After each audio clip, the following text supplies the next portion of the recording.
7/18/2025, IPS morning deprogram. Just going through my notes over the Superman movie, which I watched, and was going to do a review on. And of course, it has all the usual stuff. And as I always do, I look at the trailers as well. And there was a particular trailer for a movie called Hail Mary that contained a lot of interesting elements.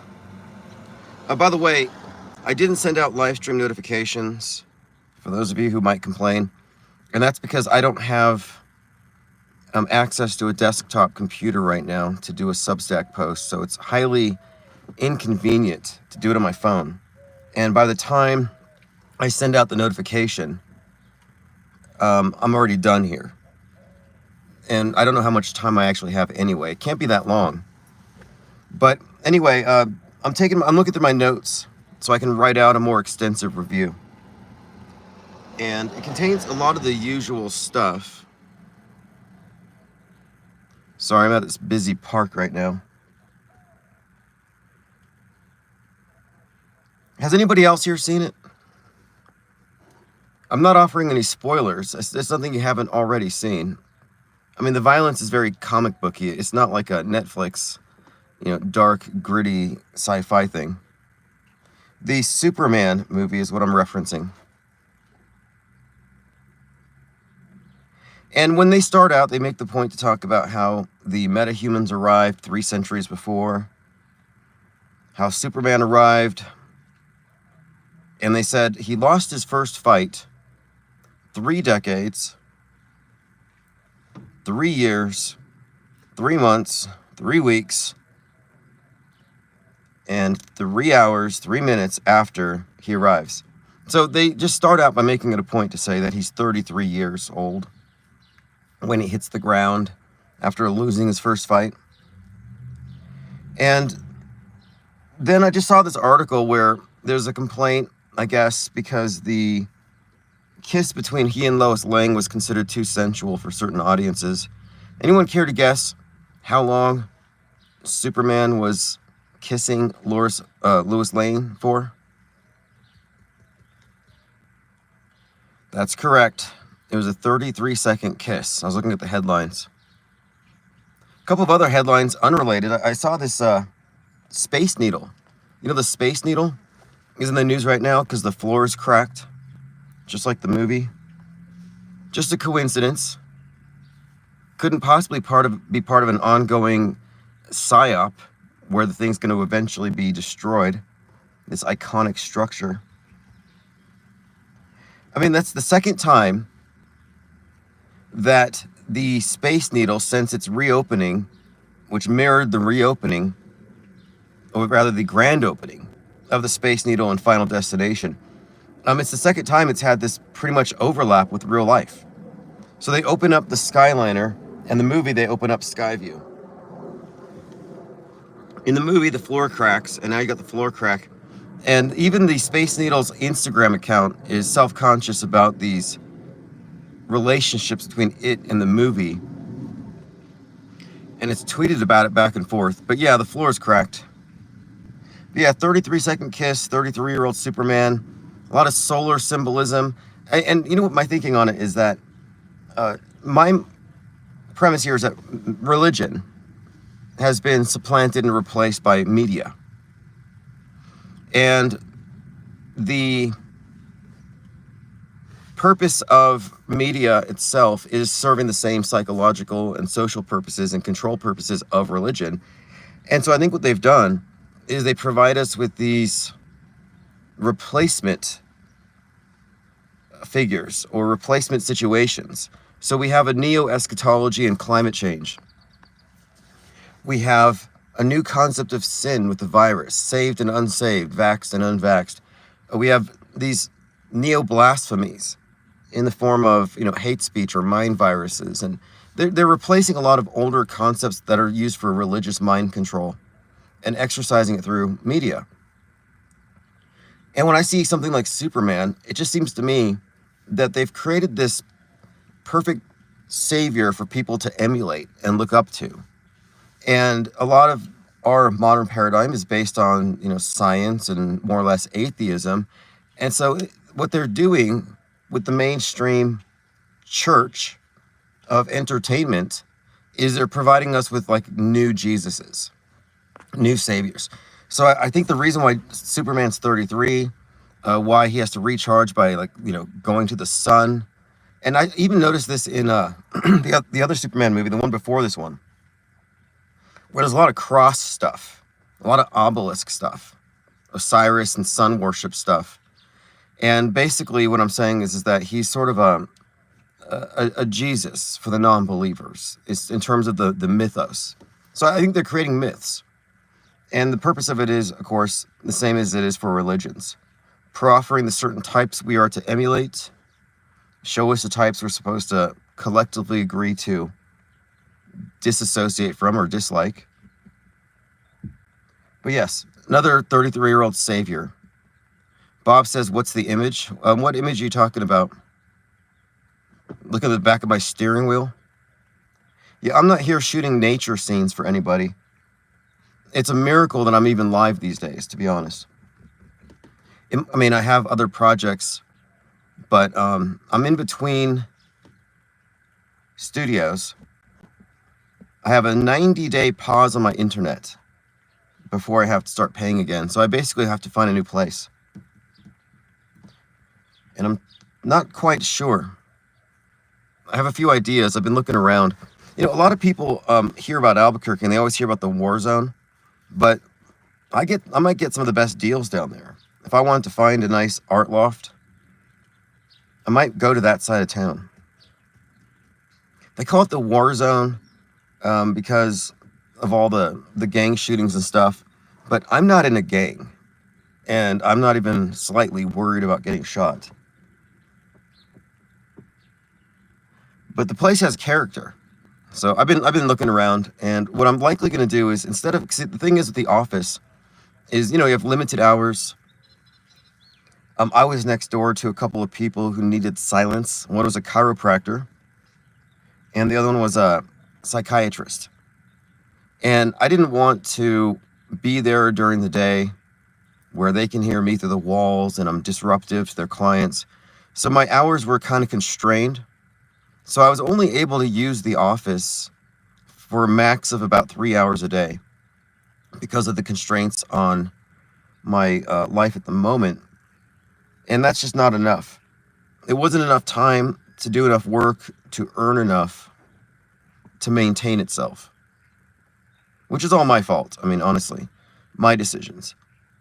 But I think that the next place is going to be a little more, I think, friendly towards art, murals. I've been getting some offers, or rather requests for murals, which I've done before. And, I used to make more money on a weekend than I do all month now, just by doing big paintings. So I may get back into that, but I don't have the facilities at the office to do that. If you're going to do art, you got to have not just the wall space, but the lighting, running water, for example. So I'm taking a look around. I even saw this collection of art studios where it's like this collective, all these studios in one building. Wi-Fi, they even set up group showings. We'll see what I can find. But I think that there's a lot of untapped income potential in the artwork. I mean, although these days I make more money off of my AI art than my original stuff. But along with the art is, of course, the video animation. We used to have this cartoon called South Pole, which I stopped producing episodes of it because it gets censored too easily. And it's really bizarre. It's almost like we're targeted. So I recognize that, okay, it seems like there's some kind of, I don't know what it was exactly. I think it's potential virility. Unmitigated Mind says, get good deals like Walter Sickert slumming it up in Whitechapel. Right. Well, one of my best periods of time as as a worker, I was living there in the war zone area next to where they have the flea market. So I would spend my weekdays painting, and then I would bring the artwork. A lot of it was superheroes, various movie characters. I take iconic movie shots, and I would sell them at the flea market. Relatively cheap, but I worked in volume. No shipping, no packaging. And I found a number of places in town. I've been checking out these various indoor situations, like, indoor flea markets where you put up a booth with your work and they sell it when you're not there. Basically, there's a number of places where I could have installations. Andy says, I wonder if the Trump-Epstein situation's gearing up for a Democrat president next time. Yeah, I probably won't even know who's president next time. That's how little I care about the whole thing. This Epstein thing is hilarious, though. First, it's like, it's real. It's going to expose the deep state, and then now it's a hoax. Now Trump's saying it's real again. Now the people who believe it are weaklings. The fact of it is, it was always a bunch of hype by grifters. And Trump, look, I'm not saying he's innocent, but Trump is doing his president thing, and his people are pushing propaganda lines that he's not necessarily endorsing, but he's tacitly approving of by not stopping it. Look at what they did with QAnon. You had this entire group of people, a substantial part of MAGA, and you can just tell by the swag, the flags, the online action. Everybody believed in this deep state thing, and Trump was going to fight it. And he played into it. His team built this hype around him. Most of it is hype. They built up the hype about the deep state and Trump being the savior, the Great Awakening, and they delivered nothing burgers this entire time. And so now the Epstein thing is about to drop, and it's a big nothing burger, and Trump's like, you guys don't know it's a nothing burger? Like, there's a disconnect here between what his base believes and what is factually true. And I was unimpressed by the story. I thought it was a hoax, but there's more to it. The reason for the Epstein hoax is it is a foundational core belief of the, quote, far right, now dubbed the woke right. It is foundational to the far right, which again is, you could call it what I would refer the J pill. The J pill is the group of people who are organized around the idea of world domination by the Jays. Now, if you believe that, and a lot of people do, you're very much analogous to the left-wingers who believe that whiteness controls the world. So you have this dialectic. Left believes they're oppressed by this guy. Right believes they're oppressed by that guy. Well, the Epstein story provided for the far right what Derek Chauvin did for the left. Derek Chauvin justified systemic racism, a power structure that served the rich whites and oppressed the poor with impunity. The whole idea of Black Lives Matter, it's a pushback against this idea of a white power structure. So these various psyops reinforce their worldview. The Epstein story reinforces the worldview of the right. They need to believe that America is controlled by Israel. That's integral to their worldview. Yesterday, Nick Fuentes was calling it systemic. He says Jews have systemic control over the world. Systemic is a word the left woke uses.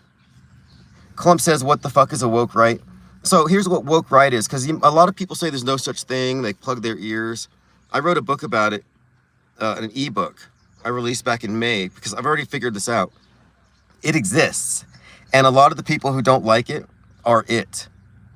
So what the woke right is it's about an awakening. Like, what is a red pill awakening? You take a red pill, now you're aware of chemtrails and 5G towers and the deep state. So the red pill, now once you've taken it, the way you look at the world has changed. Now you see things how they really are. Think about the glasses and they live. When you put on those glasses, now you're awake. Hey, the Martians control everything. So to be woke is to have been awakened to something. So left woke, the woke left, is I'm awake to the fact that whites control everything and capitalism is killing Gaia. And I'm oppressed. The oppressor-oppressed framework is always implied here, because you have to wake up against it and you have to find the people who aren't awake and wake them up. That's why you red pill people, because they're asleep. So that's what wokeism is. So red pill has a wokeism attached to it. Left wing has a wokeism attached to it. Well, the far right woke is being awoke to the JQ, to Jewish world domination. And that's the main story behind Epstein, because Epstein files, if true, would prove that the American politicians are all being blackmailed by Mossad. And the people who are dismissive of Epstein are all being called dual citizens and Jews. So that's what woke right is. If you believe the world's run by this group, you're woke right. And a lot of the people don't want to accept this. But then it gets even worse, because the red pill movement is actually just a mainstream version of the J pill premise. Because Alex Jones just can't come out and say, oh, Jews run the world, but he can say, we got to stop the globalists.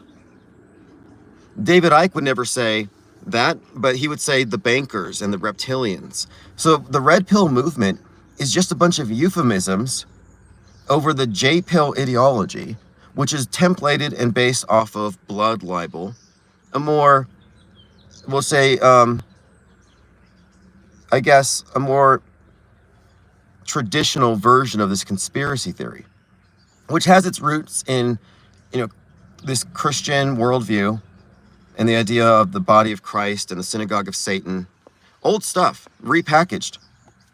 So my point here is that the people who say that Jays run the world are all just as psyoped as the lefties, and they're mad about it. They're mad that we're calling them woke. And it's like, well, in every way.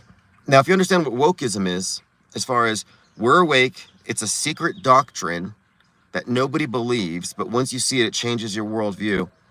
And you have this scapegoat you agree upon. Now your objective is to wake everybody up. It's almost like a religious paradigm. In fact, I think religion is very woke as well. So again, this it's all false awakenings as well. These are all false awakenings.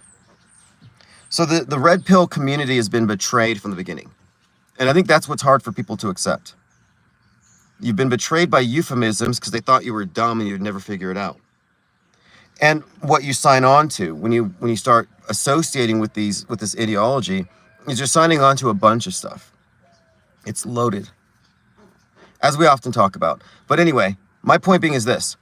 The purpose of the Epstein psyop is to solidify the woke right, and they're not going to provide evidence. They don't need evidence, because the lack of evidence justifies the power structure to the believers. They'll say, oh, they're censoring it. They love to claim censorship. Keitel Smoke and Mirror says, it's not Jewish Zionists who rule the system, it's the crown, merchant, banker, empire. Jews are a banker or illusionist faction, agents of the crown, empire. Christian Zionists are the pawns. The pawns, huh? Yeah, look, to me, that makes a lot more sense. Like, anybody who says they know who runs the world is likely following a narrative that has more of a consensus based on cognitive bias, taken on faith, than actual facts. Because there aren't going to be any facts that show that Epstein was blackmailing anybody. But that's not going to stop people from believing it. But I'm not here looking for the whodunit. I'm not trying to say this group did it, that. I'm not playing the blame games, because that's where they win. I'm trying to understand what it is. So not who did it, but what is it? So, for example, the woke right and the red pillars, the J pillars, they will all say, Israel did 9/11. Okay, well, you're mad about Israel doing 9/11, so now you're mad at Israel.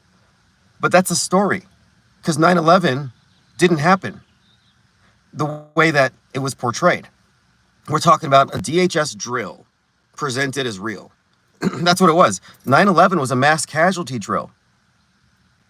I'm factually speaking here, because if you look at the NRO and all the drills they were doing that day, the number of police cadets they had doing simulated casualty events based around terrorist attacks, 9/11 was a mass casualty drill.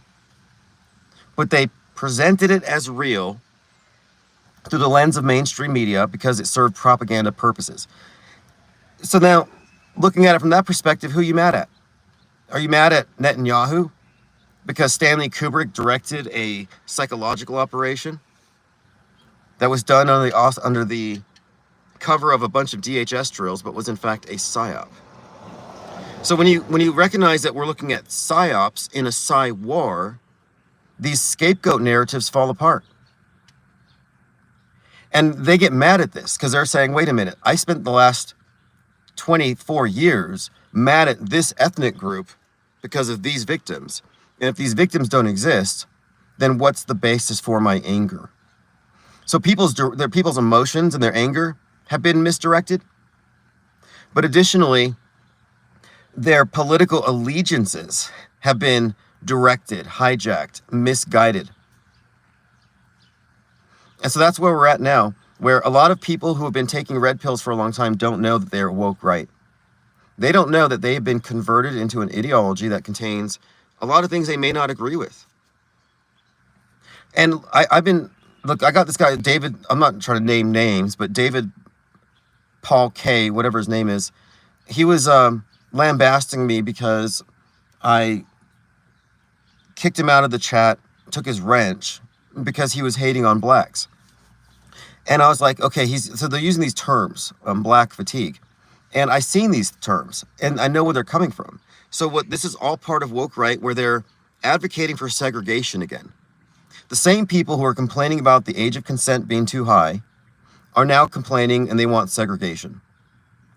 And so the whole MAGA thing, Make America Great Again, ultimately is saying we need to get the world back to where it was before desegregation and before women's rights and before basically before the libs ruined everything. Graham says, to me, it's the ones keep pushing tensions, able to rile up the public. These are the people that are the rulers. Yeah, that's their strategy. Like, so they needed to split. So the right wing isn't like spontaneously breaking apart. The division between the neocon Zionists and the woke right anti-Israel types, that split was already there. There's a reason why Nick Fuentes was always dissatisfied with Trump. Like, the rhetoric hasn't really changed, but now it's just been highlighted because of Israel bombing Iran and now the Epstein files. Now the people who are definitely on the woke right side are being made plainly obvious. And then all the red pillars and the QAnons who marched along with the red pill movement, thinking they were waking up and saving the world from the deep state, some of them are finding out where they're really standing. Yeah, so Andy, yeah, my thing with this is that the X is used to create an echo chamber. And they've hyped up specific crimes, like let's look at this demographic and make it look like they're responsible for everything. And then they feed these people a bunch of statistics that aren't really true. So they think, oh, this group's disproportionately violent. Well, you need to look closer if you're running with that kind of a talking point, because it comes off as very ignorant and uninformed. But they're doing this because what the far right or woke right position here is that the Jews imported Africans to destroy whites. This is like exactly what they say, and they have been saying for some time now. So the thing is, the woke right is actually aligned, its interests are aligned not just against Jews, but against blacks and against women who aren't fitting the traditional trad wife model.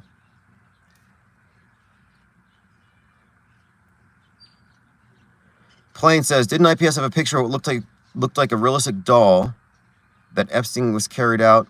Yeah, you can find hyper-realistic dolls that are so unbelievable these days. They've got dolls that talk. Like, I can't breathe, or I'm bleeding, save me. They got dolls that talk. They're getting more realistic. They're indistinguishable from the real thing. They don't need real crisis actors anymore. Animatronics aren't going to grin inappropriately. But here's another point that no one ever brings up. When Epstein was shown on the gurney and in the ambulance, nobody asks who was the ambulance driver. Because ambulance drivers would be fired for privacy violations if they photographed you in the back of an ambulance. So who leaked those photos? That was never revealed. It shouldn't be hard to find out. And if it was real, that would have been a scandal. So those photos were leaked to provide continuity for the story. The whole Epstein didn't kill himself was a psyop to make it look like this guy had some information so bad that the deep state had to kill him. So it's all just reinforcing the lies that people were coached to believe. I watched it happen. I'm like, why is this meme Epstein didn't kill himself? And these people smirk like they know something, like they're winking, like, oh, I'm an insider. No, you don't know anything. You've been hit with some reverse psychology where they make it seem like, oh, you're not supposed to know this leaked information. So now you trust it. It's kind of ironic. The people who do not trust the mainstream news and do not trust the government will trust leaked news and leaked documents. You have that grifter, James O'Keefe, for years, has been catching the bad guys giving their spiels about their evil plans over dinners and drinks with this hidden camera technique. And that's all fake, but the people think it's real because it looks like it was recorded without their knowledge. So truthers reject the spoon-fed media, but they lap it up if it's breadcrumbs on the ground that they can pick up and feed themselves. Like, do your own research. No, you're doing your own brainwashing.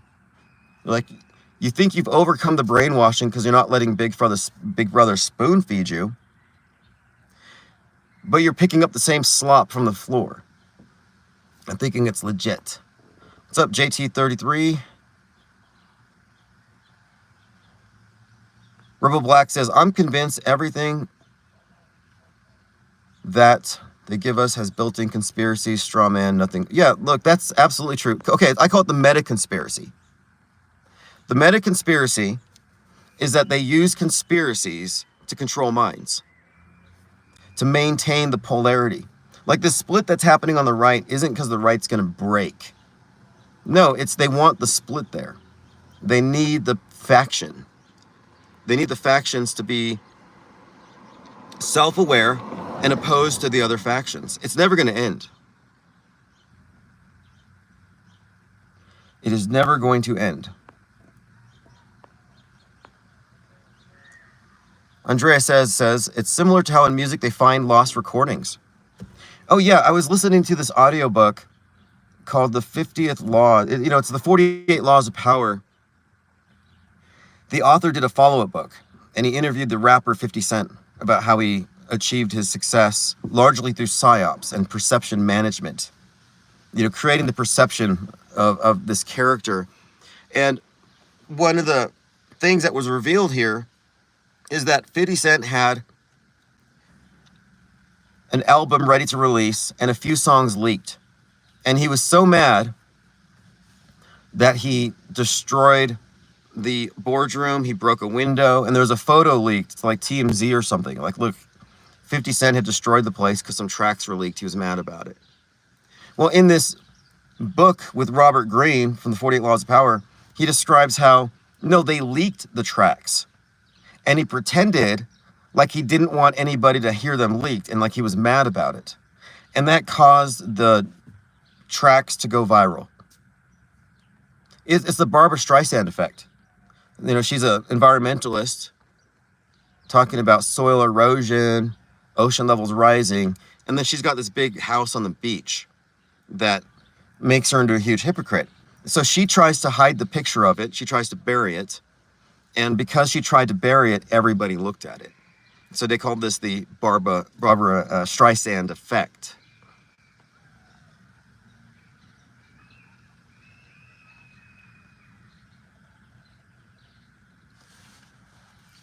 All right, let's continue. Conscious Reality says, Epstein is Jeffrey, the Toys R Us mascot. The symbolism in the names. I believe Andrew Jackson, Epstein, and Toys R Us Jeffrey Giraffe are all connected. Now, I've seen the image of Andrew Jackson, $20 bill, looks like Epstein. But I've also seen that if you draw a bandana on it, it looks like Sylvester Stallone Rambo. But I'm thinking you might be onto something. Rebel Black says someone just stole Beyonce's unreleased music. Small world. Yeah, that's what it takes. You know, look, to create interest in their music, it either has to be a leak or somebody has to die. And I think rappers dying to promote albums, that was a great strategy decades ago, but I think so many people have done it, it's played out, where it's almost a trope. And I don't think it results in album sales. Like, if I like a rapper and he dies, I'm like, well, I'm not going to see him on tour. I'm going to unplug as a fan. It's not the draw that it used to be. Like some mystique, like this person's dead now. Like the 27 Club. There was another thing called the Die Young Club. Roddy Ricch song, Die Young. A lot of people associated with that song died. That was pretty good as far as hyping things up. Nipsey Hussle was in the video in a cemetery, and then he dies right after.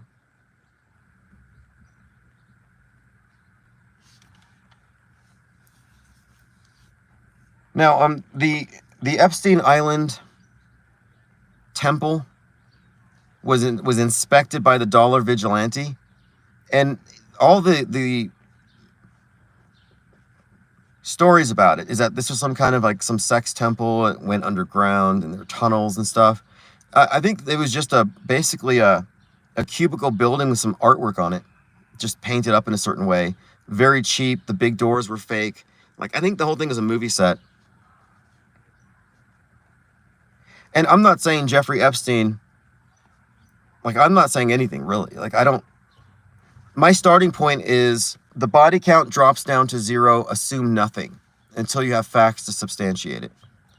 But there's a stark contrast between what has been revealed and what is plausibly true, and then the story that became infused with the imaginations of the Pizzagate crowd. So Pizzagate, which is a satanic panic, which is based on blood libel and adrenochrome stories, got mixed in with the Epstein thing somehow. And these things aren't really related. But look at all the cognitive dissonance. Because every time I look, I just see nonstop pictures of there's Trump and Melania with Ghislaine Maxwell and Epstein. And JFK Jr. is secretly leading the charge to fight the deep state. You remember all that? And Israel killed his father. So you can see how these dots connect. But then how do you explain things like JFK Jr. was having an affair with Ghislaine Maxwell? Ghislaine Maxwell brags about her fleeing with JFK Jr. So I'm like, wait a minute here. What's going on? I thought he was saving the children. I thought he was the hero of the story. Why is he sleeping with the villain? But it's also diluted. It's delusional nonsense. One of the big points on Q Street is that Barron Trump is going to save them in the future. So they have this whole, like, it's almost like worshiping royalty at this point. In fact, many of these Q people will say that Princess Diana is the mother of Barron. Like, they love this stuff. Like, oh yeah, Bruce Lee is actually Eugene Ho, and he's training Elvis. Like, it's just so wild. I can't believe what I'm reading sometimes. And they believe anything. And either that or there are bot farms of people pretending to believe this stuff. But I'm like, wait a minute, JFK Jr. slept with Princess Diana. So how does that fit? If Trump and JFK Jr. are BFFs, wouldn't Trump be mad that his son's mother was hooking up with his friend? It's just like, trust the plan, I guess. Don't ask questions, just trust the plan. Speaking of bot farms, so I watched the Superman movie, and the villain has an army of monkeys, of angry monkeys, in bot farms typing up negative tweets. Now, this is fascinating, and this is pointed out, I think, in our Discord server. Someone had mentioned this, how we've been talking about this for some time, that symbolically, ever since really 28 days later, because, yeah, Cupstar pointed this out, the rage monkey things. So in 28 days later, it was all about the rage monkeys, the virus from media that turned the apes violent, and how we've consistently seen this theme of the rage monkey. being associated with mind viruses and the justification for the censorship of the internet. Well, here we have this movie, Superman, with a villain, Lex Luthor, has armies of angry monkeys inciting rage on the internet. So if we went back last year, it just kind of paraphrasing it, I mean, just breaking down the symbolism of the ape. You know, it really came down to, at one point you had the WHO said that the monkeypox is a global threat. On the same day, Apple drops the Vince Vaughn movie Bad Monkey. And then HBO drops Chimp Crazy. And then you had the 90-foot statue of the monkey god Onaman erected in Houston somewhere. And then you had this video game called Black Myth where you play the monkey god, and it broke records for the most number of concurrent live players.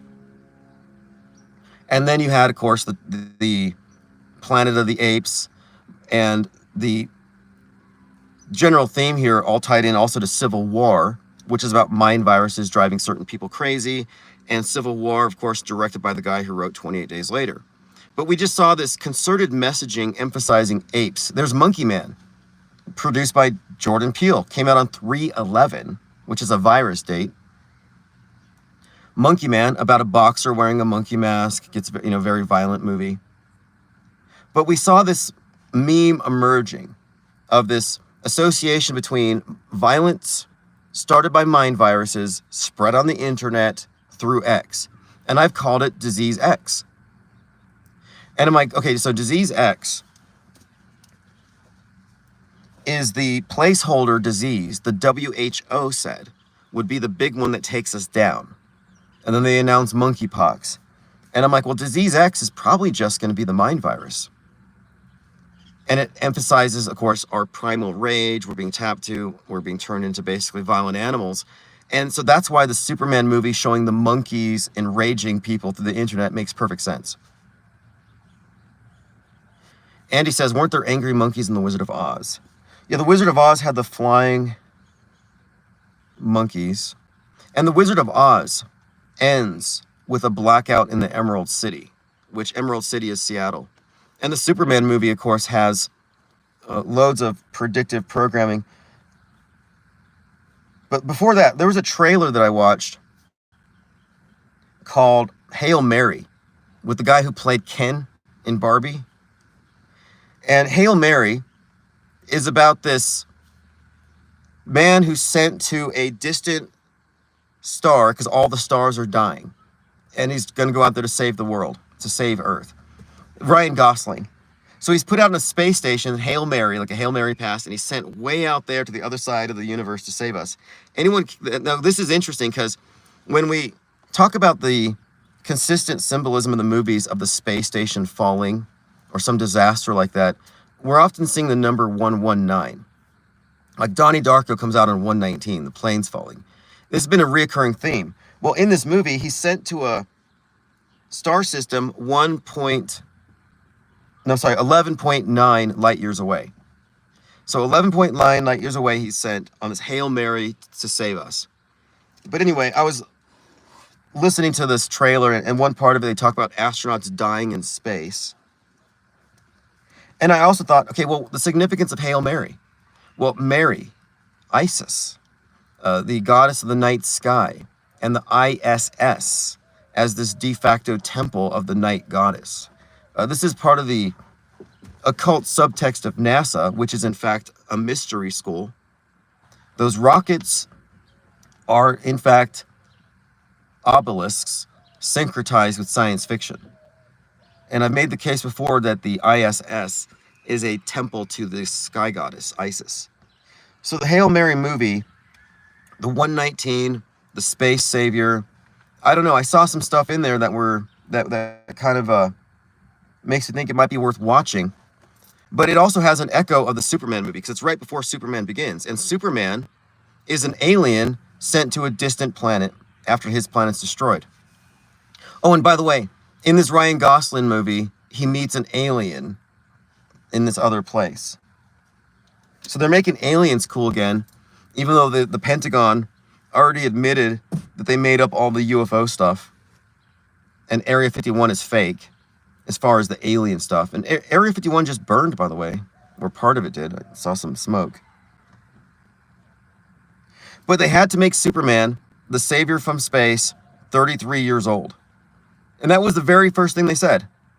Superman lost his first battle 3 decades, 3 years, 3 months, and 3 hours after he arrived. And then the opening scene is this big kissing scene with Lois Lane. And I didn't time it, but the headline said it was a 33-second video, and it was very disturbing to some people, or 33-second kiss. Now that's an interesting facet there too, because we often talk about the symbolism in the numbers, the spoken words, the colors. But what about segments of time? Is this all being processed subconsciously? I look at ambigrams, anagrams, homonyms, and I'm like, we got to be processing all this stuff at a subconscious level, and I'm convinced we are. My research into NLP, neuro-linguistic programming, into the theory behind magic, lesser magic, greater magic, interpersonal manipulation, intuition, all of this says that most of what we are perceiving bypasses our center of awareness. If it didn't, we would go crazy. Your ego is a perimeter. It's an aperture where you can maintain a peaceful, coherent view of things in what is ultimately very chaotic. And most of what we're perceiving just goes right into the back. Just goes right around, past your periphery, subconscious, subliminal. But that doesn't mean it doesn't exist. It's not going into some trash can. It's going into a repository. It's being filed away where it can be accessed later. But since you didn't put it there consciously, you may not know it's there, but the ones who did can tap into it later. And we see this all the time. This MK Ultra is real. Everybody's been affected by it. MK Ultra is the entrainment of your mind to the consensus trance.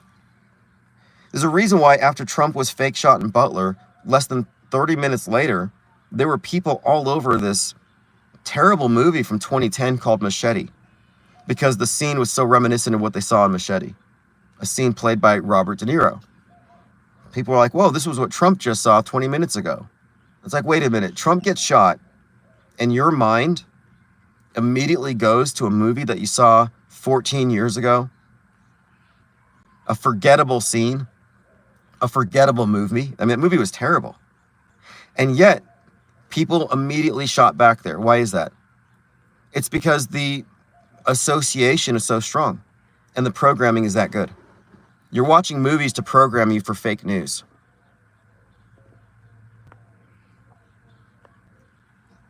Violet says, neighbors of this LA explosion didn't hear or feel the explosion. It, quote, seems unreal. The main victim was taken to the hospital, ambulance 804. Yes. I love it. They say it was like a movie. It feels surreal. It doesn't seem real. It feels like a drill, but it's not a drill. They always like, oh, it's just like the drill we did this morning, but it wasn't a drill. No, the drill was the drill, but this was real. Yeah, I'm sure. And we got to look at drills.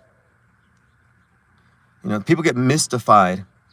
Like, oh, wow, look at these magical coincidences. We must live in a video game because Netflix is consistently predicting the fake news. That's what they want you to think. They want you to think, oh, if they start seeing through this thing, make them think that they're a video game character caught in a simulation with no agency. That's a very successful psyop. One of the most successful psyops that I've witnessed since I've been following this stuff has been the directing of those who see the media synchronization, and I'm talking about entertainment with news, directing them towards mystified explanations involving simulations and video games. In other words, turning the objective critique of propaganda into this subjectivist mystical paradigm. That's mind control.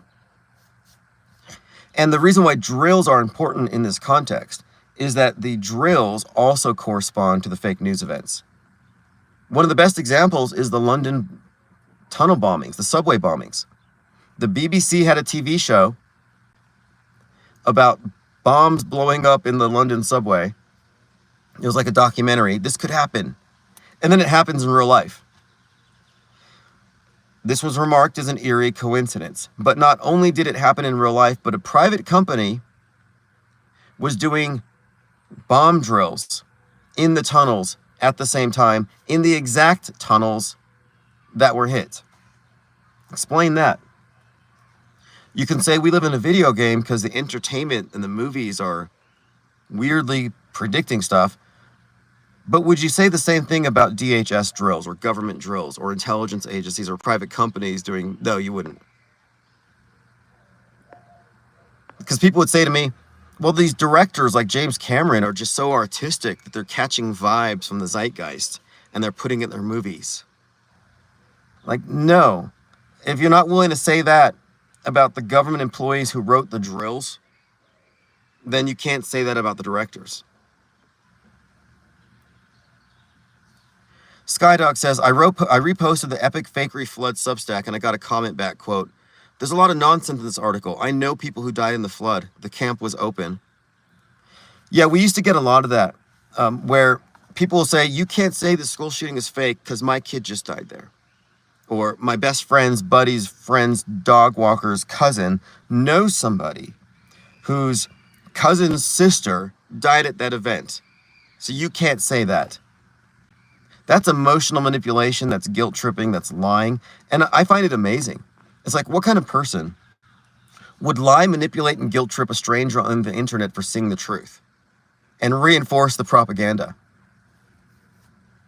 And I've encountered lots of these people, and they don't come at me anymore. I had this one person, I even forgot his name. He would come around our chats, and he'd be like, you can't say nobody died on 9/11. The jumpers died. I'm like, okay, well, you're the one arguing that there were no planes. He's like, yeah, there were no planes. Okay, so if there were no planes, then there were no deaths in those planes. So what's the death toll to 9/11? Subtract the plane deaths, subtract the Pentagon deaths, and what are you left with? And they're always squirming. They're like, well, maybe there were some people that knew too much and had to die. It's like they have to come up with something. I call them bitter death clingers. Death clingers or 9/11 jumper truthers. I'm sorry, but here's their logical flaw. If any part of it is found to be fake, then you don't have to start with their high death toll. If any part of it is sus, you immediately begin at 0. I call this rule just assume 0. Assume nothing. Because the burden of proof is not yours, especially if you see some kind of suggestions of fakery or hoaxery.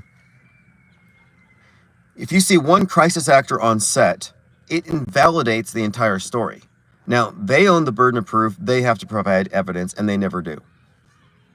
So we don't have any more of these 9/11 bitter clingers anymore. I don't have people trying to tell me that people died and how dare me say nobody died. But I had to push back against that. And another thing, another bad argument, people would say, well, I can't determine how they faked this, so I'm going to treat it like it's real. Like, well, I don't know how they could have done that. How could they have faked it? Well, I don't know. I wasn't there. Like, I'm not a Hollywood movie special effects guy, so I don't really have enough information.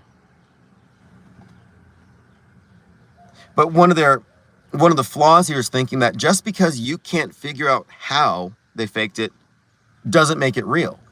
And I use the magic show analogy.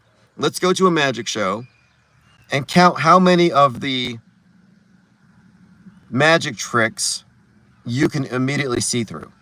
And let's say you can see through most of the magic tricks. Like, oh, they sawed that woman in half because the bottom half is fake.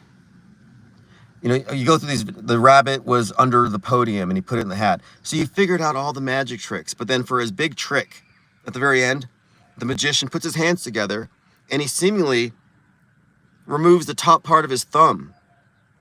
Like, he takes the top of his thumb off. You know, you've seen that trick before. It's an optical illusion. And nobody can figure it out. They're baffled. because in their seats, from where they're sitting, they can't see through the optical illusion. Now, is their default going to be, well, I can't see through the illusion, so it's real, he really cut his thumb off? No.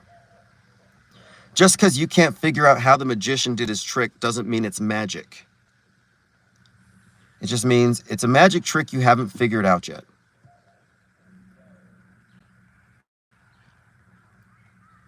Graham says, my cousin went to the funeral of the lawmakers that were killed. From what I see, it was a closed casket.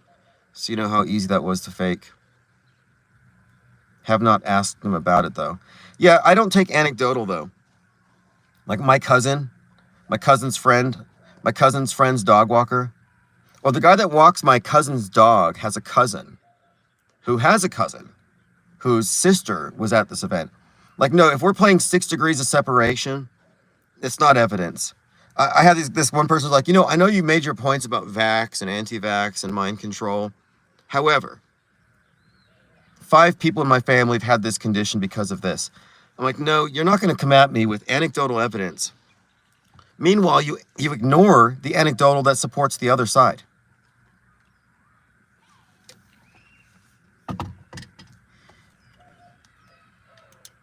Rebel Black says, just enjoy your life. The universe is better. The multiverse is real. People in my universe don't worry about nukes. Well, if you look at the history of skepticism, go back to Piro, skepticism was always about waiting. Like, I'm not going to believe the headline. I'm not going to believe the rumor. Because if you believe the headline and the rumor, you get emotional, you react. Then you find out it's not true. So now your reaction was an overreaction. So that means now you are chronically overreacting to fake stuff.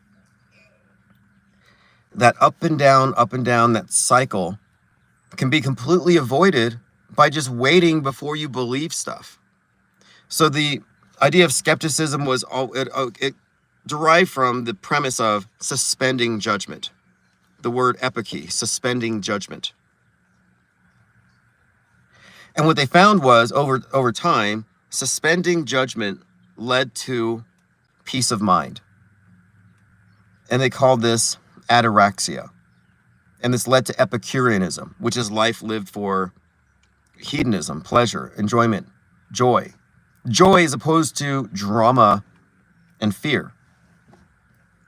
And when I started making this point about suspending judgment and not overreacting, a lot of the reactive types, the red pill junkies, would say, they would mock me for it. They'd say, oh, you're not worried about this. You're not agitated. Oh, everybody just relax. Let the New World Order come in and put its boot on your face. Like, they saw me as defeatist, as not fighting, as a traitor to the cause. One of them mocked me as Mad Magazine, what me worry. Tim's like, what, me worry? And I'm like, well, look, you think you have the moral high ground because you react to the stuff and you think you're fighting a war. And I'm saying you've got the moral low ground because you're in the Psy war and you're fighting against your own interests. You've been conscripted into it. What's up, Patrick? Here's your wrench. So the people who are reacting to the red pills, who feel like they're fighting the deep state, they are the controlled opposition. You've got the pro and the anti. The anti is controlled opposition. And people don't want to hear this. Like, if you're anti-geoengineering, you might think you're saving the planet, but no, you're controlled opposition. Just like if you were fighting climate change. Well, you're actually in opposition to human freedom if you're promoting regulation and restriction over some fake doomsday prophecy. But the same is true for the anti-side. Skydog says, one comment on the Substack was that summer camps are closed on federal holidays like July 4th, which is true for day camps, but less clear for sleepovers based on minimal research I've done. Well, given the number of high-profile politicians associated with that place, I'm inclined to think it was a psyop. Like, okay, the flood's real, sure, and pretty much predictable.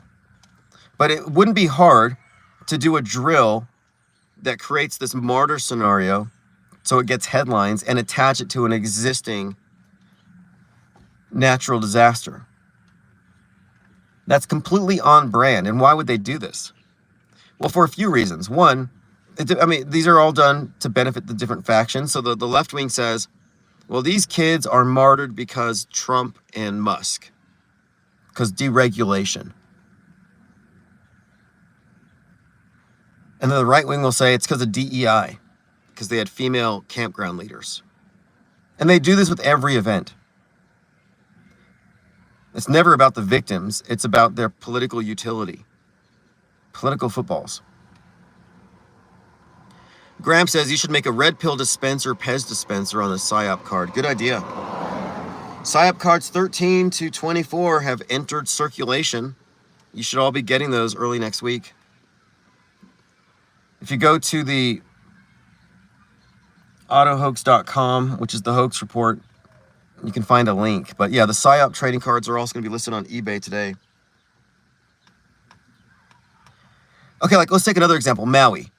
There were fires in Maui, wildfires, probably natural. But then you had a very specific group of fires that were said to be so bad that 1,500 kids were incinerated. And we saw about 50 videos a day of people who weren't from Maui sitting in their cars talking about what happened to these children, what happened to these children. The people on Q Street heard missing children, and they hear missing children, and they just run over to it like, oh, they have this fetish for missing children that they never find. And like, oh, the missing children are because they were taken into these tunnels below the island. I don't know, these stories are insane.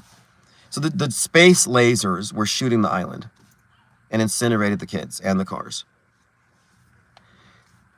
So you have this ridiculous story about these kids who didn't really die because they didn't really get... What happened with the children is they were sent home from school. They were completely accounted for. But the way the story panned out was the left wing said, hey, these fires were extremely bad, and it's because of Republicans and capitalism. I was listening to a Daily Beast podcast, Molly Jong Fast, and she says, I want to apologize to those in Maui for my part in accelerating climate change. Yeah, she said that she felt bad because she helped kill those kids. She took responsibility for it. And this is a left-winger taking responsibility for climate change, but basically saying because of our system. It's almost like the NBC climate confessionals. You have people confessing when they're not recycling. So the left wing says, yeah, this is obviously caused by climate change and America made it worse, and so we killed those kids. But then the right winger's like, no, climate change is a hoax. That's ridiculous. This was obviously caused by geoengineering and space lasers. So which one's more ridiculous? Climate change or space lasers and geoengineering? And I saw Russell Brand yesterday talking about we need to take geoengineering very seriously. It's very dangerous, cloud seeding. Okay, well, cloud seeding isn't a weather weapon, and anybody who says so is foolish. If you think that cloud seeding causes clouds, you're foolish. If you think it causes floods, you don't know what you're talking about. And there's no excuse for this now. There's enough information. I mean, you don't have to reject science as far as the scientific method. You can reject people's conclusions and try to find your own. But Russell Brand is warning us about the dangers of cloud seeding. Now, cloud seeding is not the same thing as chemtrails, is not the same thing as geoengineering, and geoengineering doesn't even exist. I get tired of saying this. Let's pretend for a minute that climate change is real. How would you deal with it? You'd find ways to mitigate it, and we'll call these methods geoengineering. That's what it is. So geoengineering are a list of hypothetical solutions to climate change. Well, if you don't believe in climate change, then why are you advocating for stopping geoengineering? You see the problem there? But there's a structure here that if you can see it, it's very clear. I mean, to me, but if you can see it, it debunks it all. So the right wing advocates pro-vax, pro-geoengineering. Well, pro-vax is for something that doesn't exist. Pro-geoengineering. Geoengineering is for something that doesn't exist. These are solutions to fake problems. The right-wing position is to treat the fake problem as real and reject the solutions. So the right wing is like, no, we're anti-vax. And we're anti-geoengineering. So you're opposing the solutions to the problem that the other side claims exists. So what you're seeing here is a very subtle game where they're getting the other side to accept the premise and take a losing position from the mainstream perspective. They're all being played. They're all being played. That's why I try to tell people, hey, look, if you're taking an anti-position, you're a dupe, you're a useful stooge, and you're a pawn on a chessboard.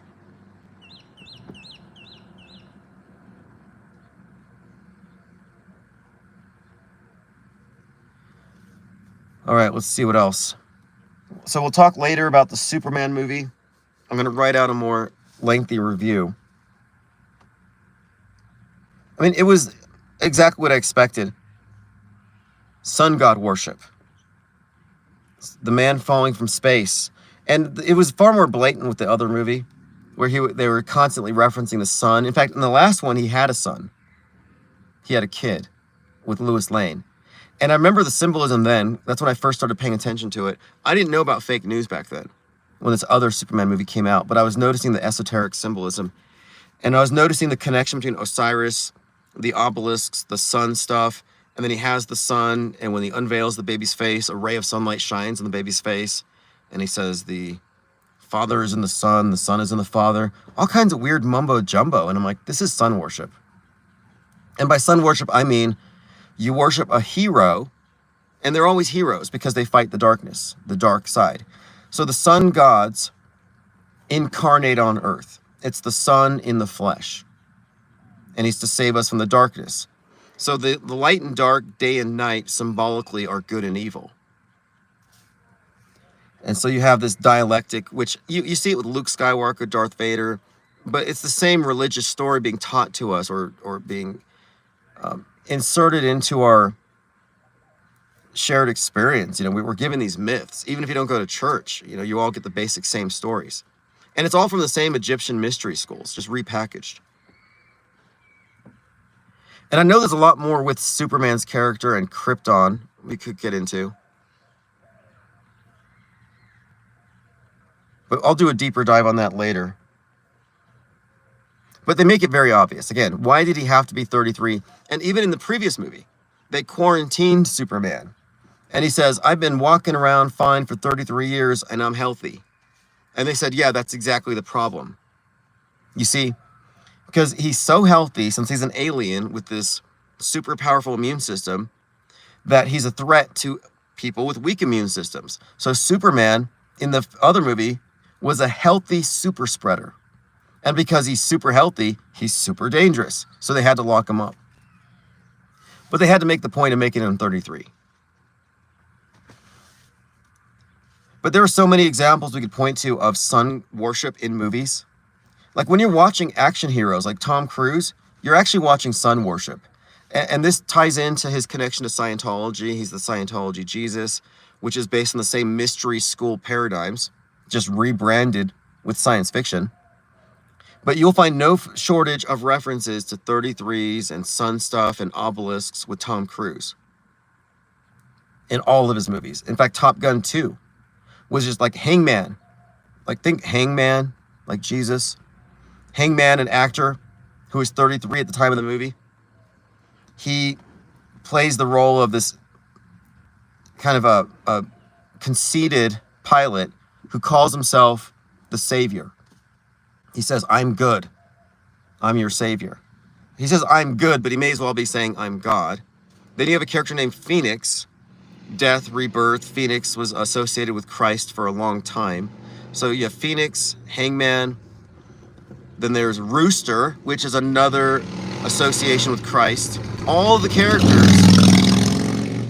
are associated with Christ symbolism and iconography. Why is that? And then you look at the way that they shoot the movie and how many times you see the jet and the front of the jet like an obelisk touching the sun. They really did fill up Top Gun 2 with nothing but sun worship.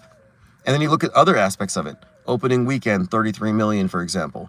The Top Gun 1 and 2 separated chronologically their scripts by 33 years. The production for the second one starts 33 years later. Tom Cruise dumps all his wives when they turn 33. And that's just scratching the surface. Vanilla Sky really unpacks it. If you've seen Vanilla Sky, it's Tom Cruise as this Gnostic Christ figure who dies at 33. Sophia resurrects him. The name Sophia has a great deal of significance in the whole Gnostic concept of the world. Sophia is the embodiment of wisdom, feminine wisdom. Unmitigated Mind says, even my sister, who's not aware of fakery, but who's into literature, says every movie she watches or every book is templated on the hero's journey. Yeah, that's a key point there. There is a lot of templating. And my point of it is, it's not just because it's good storytelling or it caters to our psychological needs, but that it's actually indoctrinating us into the religious mythos of the power elite, but at an esoteric level.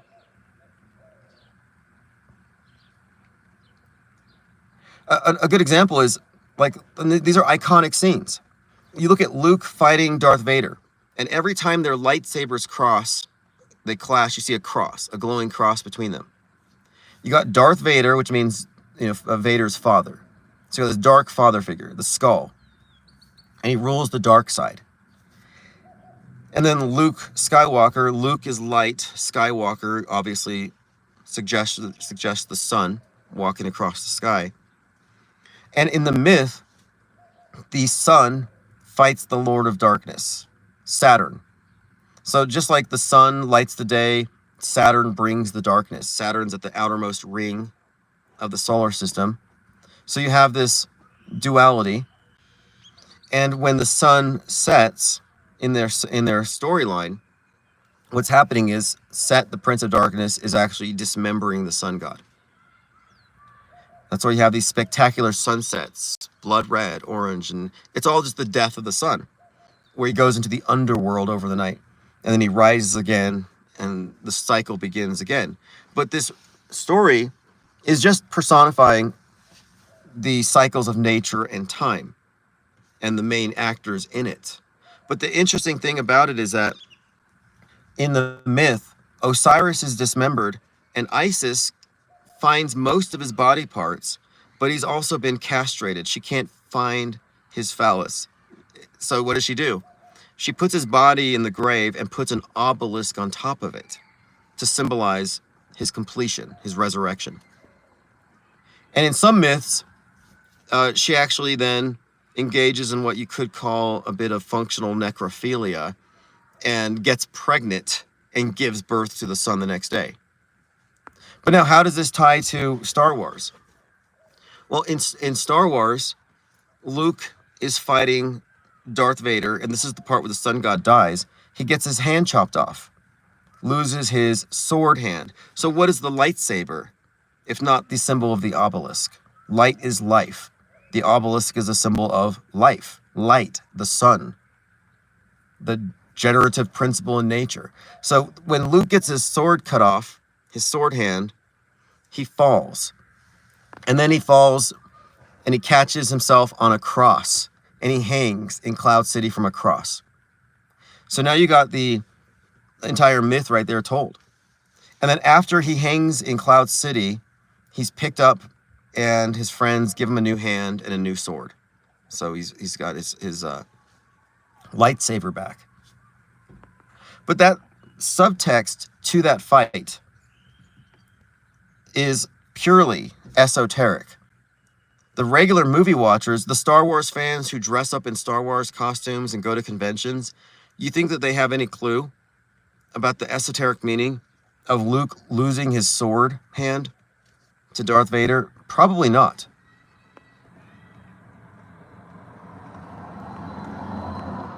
33-year-old says, do you think the Sufi tradition delved into occult practices similar or connected to the mainstream's occult practices, if any? Good question. I used to read from this publisher called New Falcon. There's a guy named Christopher Hyatt who wrote extensively about this, about the Sufi traditions, and he was deep into the lore of the Hashishans, the assassins, and where they mix with the Templars, and how all of this has worked its way into modern occult practices. Because the OTO, the Order Templar Orientis, their magical system is the one that's most heavily represented today in the PSYOPs. Like, I call NASA a mystery school, an Egyptian mystery school, but it's not just the Egyptian stuff. You know, but that's a large part of it. But a lot of the Egyptian stuff has been updated. What the OTO did, and what Crowley is associated with, though he didn't start it, is the new paradigm that syncretizes everything else. And Jack Parsons, this American counterpart to Crowley, worked with L. Ron Hubbard. And what I think they were doing, I think actually the evidence bears this out, is they were taking this Egyptian mystery school, amalgamated with all these other traditions, including yoga, because that's where they really imported yoga, was through this attempt to amalgamate everything. And they syncretized it with science fiction. So the space program was always a replacement heaven program, a religious paradigm, always esoteric. I would even argue that space travel, fake, but that behind it there is a allegory for traveling to higher states of consciousness built into it.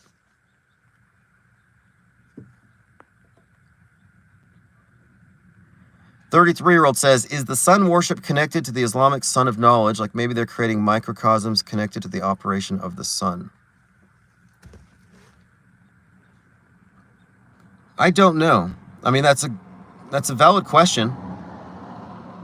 Because, you know, sun worship is a huge part of it, but I wouldn't say they're only sun worship. They worship the sun, the moon, the planets. And you can see that, what the mystery schools do, and I was briefly a part of the Abbey of Thelema, which is a Hermetic Golden Dawn order, is they believe in this idea of correspondences and of aligning oneself at the microcosmic level with the universe with these correspondences. So, for example, when you are the high priestess in a ritual, everything about you has to reflect the moon, which you're then invoking. You become an avatar of the moon. Just like the Pope. Why is the Pope surrounded by gold? Well, the Pope is the vicar of Christ, but he's the incarnation. It's all associated with the sun. Thus the gold. A witchcraft silver is associated with the moon. And you'll find this is consistent with all their various gods and what they call assuming the god form. You know, drawing down the sun, drawing down the moon. The Babylon working. You know, the Babylon working with, I mentioned Jack Parsons, L. Ron Hubbard, Marjorie Cameron. The reason they needed a woman with red hair, for example, for Kabbalistic reasons. She was being associated with this very specific archetype. So now you look at Elon Musk. Elon Musk is associated with Mars from before he was born.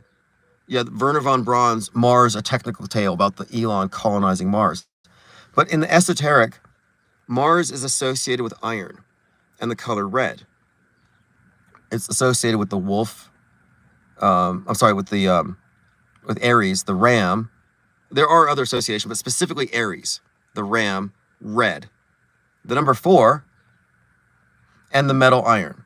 These are all associations with Mars that associate with the planetary deity of Mars, not the physical planet, but the various deities. And so then, when Elon Musk shows up in that suit of red armor, and we call him Pope Elon because in the von Braun book, they colonize Mars in a way that organized to look like, or to basically be a form of a papacy. So we call him Pope Elon. You know, he's like the emperor of Mars. But he shows up in this red costume, this suit of armor. Well, the suit of armor had a ram's head on it, and people mistakenly said, oh, that's Baphomet. No, it's a ram. Ram is associated with Mars. Red armor, Mars. And the suit of armor looks just like the one in the tarot card, the fourth card, again, very significant. The fourth tarot card, which is red and associated with Mars, is the Emperor. And it has the Emperor in a suit of red armor with a ram on it. So Mars and Musk are connected. But as far as the occult symbolism, he was associating himself with the energies of Mars, the rulers of Mars, and as the Emperor tarot card. And what even solidifies this more is that the cult of Thelema, the OTO, they have this book, the Book of the Law, that describes their worship of Mars under the guise of Horus. So they actually worship Mars in the New Age. And the book is referred to as Liber 418. And they have this very significance, the number 418, because it's the numerical equivalent of the word of the age. And what is the word of the aeon? According to them, the word of the age or the aeon is abracadabra, which means creating as I speak, or I create what I speak. It's about speaking into creation. But Elon Musk bought that red suit of armor costume with a ram on it from a store in New York called Abracadabra. Like everything about that PR stunt was associating Musk with the god form of Mars. Like basically, in other words, if you were looking at this as an occultist, you would suggest that he is a avatar of Mars. He is essentially being worshipped as a god. And that's how they worship. I mean, if you look at the practice of magic, ritual, and ceremony, they worship the gods in the flesh. The priest and the priestess are the incarnations, temporarily, of the various entities they're invoking. And this is all based on my research. I have books and a lot of research I've done on this to kind of back it up. And I think it's worth doing a deeper study into, because what I realized watching the Super Bowls is that they were using these events to actually perform rituals. Like I talk about the movies and the esoteric of the movies. Well, what about esoterica in the mainstream events? You know, you have the Super Bowl ceremonies where you're consistently shown representatives of the god and goddess in this new paradigm, where the goddess is in red. Just Alicia Keys, red dress. You know, this is the Super Bowl previous to the last one. And Usher comes out all in white. So the priest in white, the goddess in red, is a key component in one of their major rituals, this Gnostic Catholic Mass. And Usher's wearing a phoenix on his shirt. Well, a phoenix, again, a Christ symbol. So this repeated theme. The one right before that, you had Rihanna come down. Again, red, head to toe. All the dancers in white.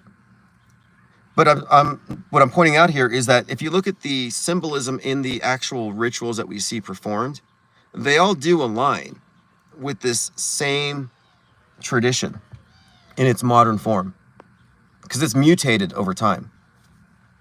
Like this connection between Saturn and Satan, like these aren't things that you're going to find as like legitimate connections as far as how these beings were worshipped or viewed. But what you're seeing is the synchronization of these things. It's called syncretism. Like this looks like that. And that's the basis of Kabbalistic magic, is that you can align things that are symbolically harmonious. And it works. Look at Santeria. You have this Afro-Caribbean tradition of worshiping this African pantheon of deities. But then they're taken captive and they're not allowed to practice their religion. So they maintain it as an underground tradition by replacing their icons with Catholic saints that happen to align symbolically and otherwise. And they're able to maintain their traditions under cover. It's no different. Hey, I appreciate that very much. Thirst for Truth. Thank you for supporting the channel. The IPS think tank is about to scale up. So I'm making room for that. The office served its purpose, but it became very limiting, because I need to be loud 24/7. I can't be tiptoeing around because, and that's always the case. I don't like walking on eggshells, and I don't like having to be so polite that I can't get my work done. So we're moving into a different place very soon. So all channel support will go towards that end. What's happening says, absolutely, it's the perspective that all the forces that make up the world make up the human, as above, so below, man, woman, Chakma, and Bina, respectively. Well, the premise of Hermetic magic, Hermes, Trismegistus, Hermes is the Greek version of the Roman Mercury, or the Egyptian Thoth, the god of magic, writing, associated with the planet Mercury. But the idea is that the universe is, in fact, an extension of us, a reflection, or we're a reflection of it, and that by consciously aligning with it, by influencing your small sphere, you can influence the macro. That's what, so magic, for example, is based on the idea that what you do on your altar, which is the world in miniature, affects the world outside. That there's a correspondence, but that for this to work, there has to be a conscious alignment with it. And this is why they're so big on timing of their rituals. Because every hour, and I have a book of charts, you can probably find this free online, from medieval magic, where they actually had a planet associated with every hour. So today is, Friday?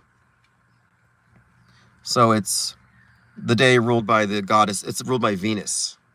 Of course, Frida, you have all the Norse gods, Thor, Thursday, but Venus is Friday's associated planet. So if you were going to perform rituals to the goddess Venus, or invoking that particular entity, you would do it on this day. Saturday, would be the day for Saturn. Sunday, you worship the sun. How convenient. But they get into specifics, and then you also have the Sabbaths, the solstices, the equinoxes, but it's all about timing. And that's another aspect. So you can look at the political utility of the psyops, but what about 9/11 starting precisely at 8:46 a.m. when Mercury was rising? And you can unpack a whole other level of meaning to these things when you look at the astronomical alignments. Dr. Back-Assward says, that's why it's called an altar, to alter the world. Well, what if it's true?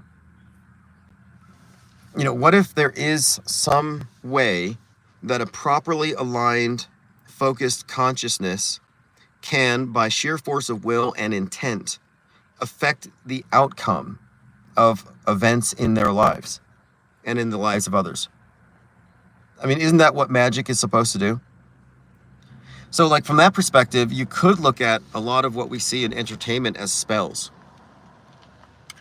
You could look at it as, and this isn't subscribing to magical thinking. If you think positive things, good things happen. It doesn't work that way. There's no karmic balancing system where good people get good things and bad people get served a bunch of bad stuff. It's people oversimplify this stuff. But essentially you have to look at it as a science. If there is anything to what we call magic, you're not going to figure it out unless you look at it objectively and approach it as a science.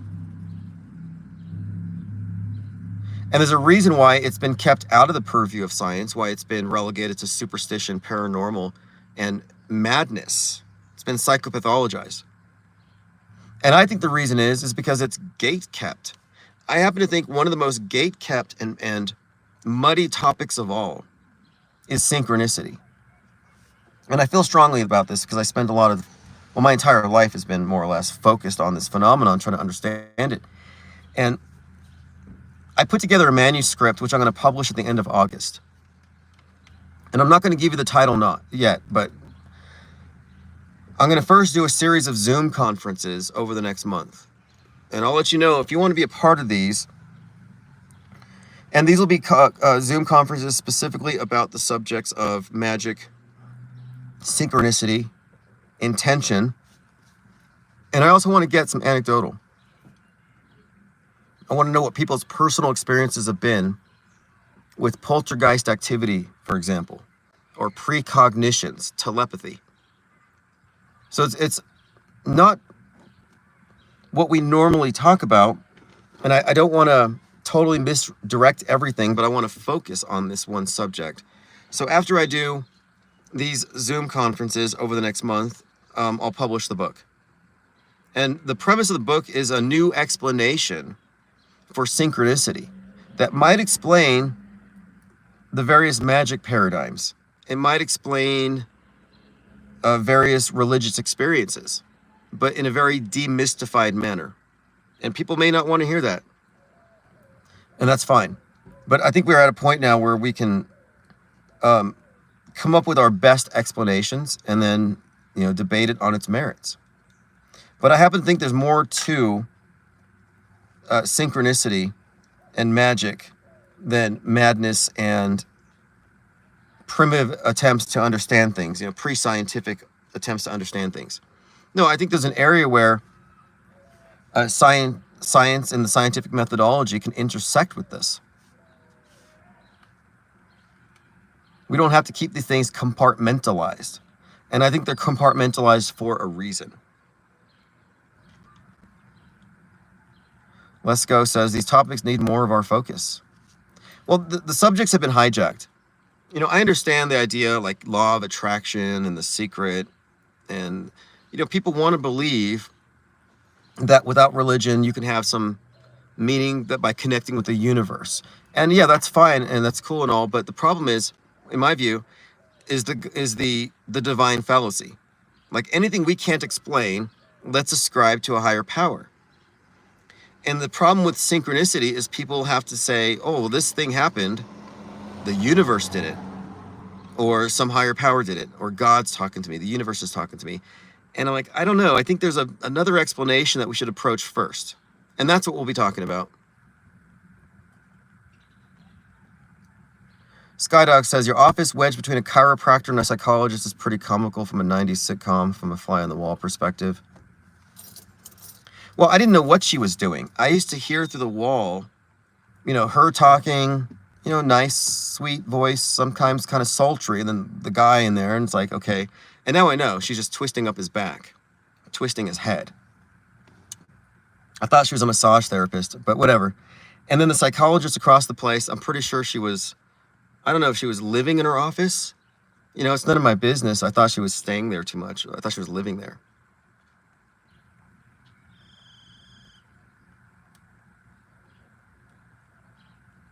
And then hypnotherapists, like I don't want to subconsciously influence people. Subliminal IPS programming.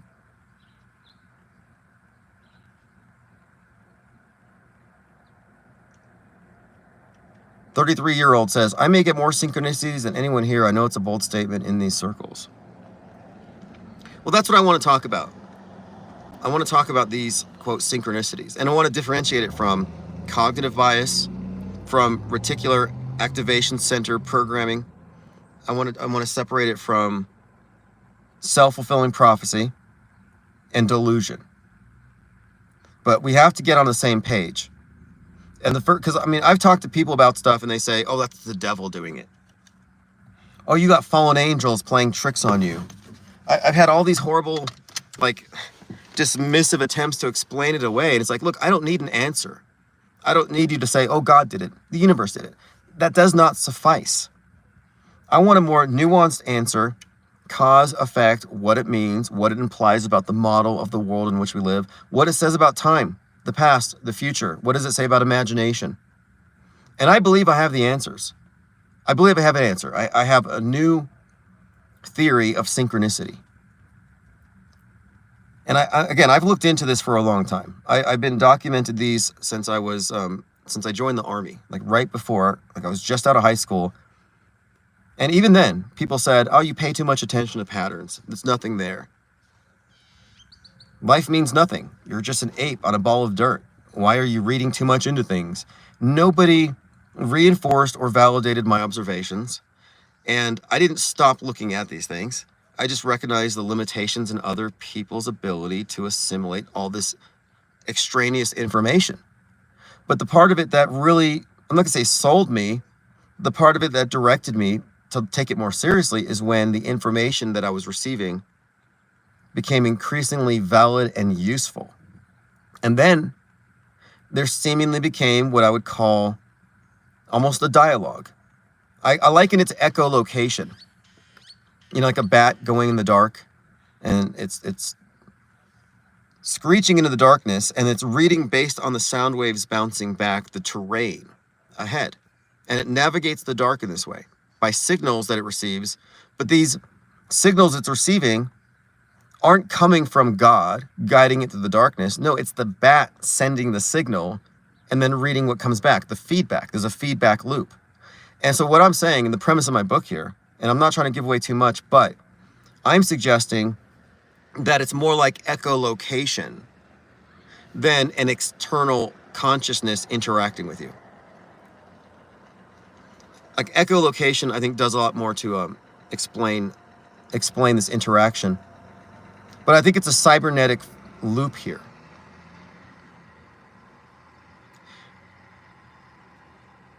And again, somebody mentions numbers. Like, yeah, sure, it could be numbers. But see, numbers you could just notice, cognitive bias. And I'm not talking about numbers. And this is why I want to get into anecdotes. Because I'm talking about narrative threads. I can give you some examples that are just like ridiculous, where it's just like some kind of information is being conveyed to me. And this all ties into my idea about the world itself, about the universe not existing until the now, that the future, it's all just information. But like, here's an example. I was reading a book. I have the sequel to it here called Name the Wind. And sometimes these synchronicities come to me in very elaborate ways. So I'm reading this book called Name the Wind. And it's about this young wizard in a school. And he's being taught that in order to control nature and the forces of nature, you have to be able to name them. In other words, the power of the word. You have to have the right words to control things. And he's told to name the wind, and he's shoved off the roof. And the point of it is he has to control the wind to create a cushion so he doesn't die. Well, he doesn't die. He falls 20 feet flat on his face, and he gets injured because he wasn't able to control nature. Now, this is just like the Matrix, the jump test. Nobody passes the jump test. Remember how disappointed they were? Oh, Morpheus is giving Neo the jump test, where he has him jump off the building, and if he overcomes the Matrix, he won't fall and hit the ground. But he does. And everyone's like, well, nobody passes the jump test, so maybe he's not the one. So I'm reading this book about this wizard who gets shoved off a roof like the jump test, and he falls on his face. Well, I put the book down, and I returned to HBO because I was watching the series called The Boys for predictive programming analysis. And I hit play where I left off. And it goes to the scene where the Homelander takes his son onto the roof of the house. The Homelander has all these magical powers. Laser eyes, he can fly, these superpowers. And he says, okay, son, you're my son, you've got powers, you got to figure this out. And he shoves his son off the roof. And his son falls flat on his face and gets injured on the ground.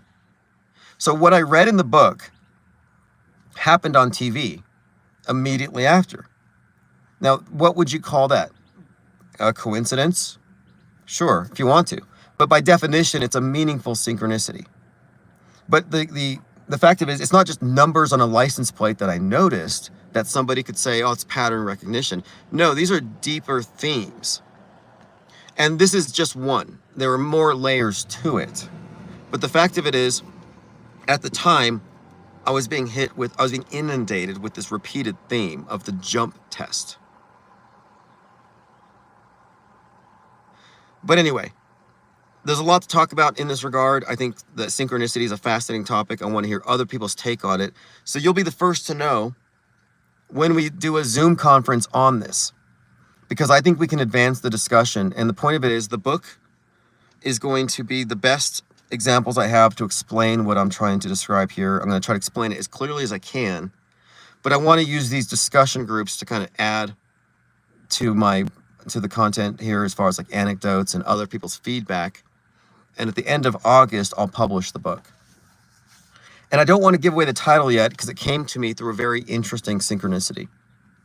And I think it's a good title, but I want to keep it a secret until then. Anyway, thanks for your time. I have to get back to my errands the day. I'm cleaning out the rest of the office. I gotta go vacuum the floors and stuff. So thanks for the support, Thirst for Truth. Thanks for the comments, everybody. We will see you later.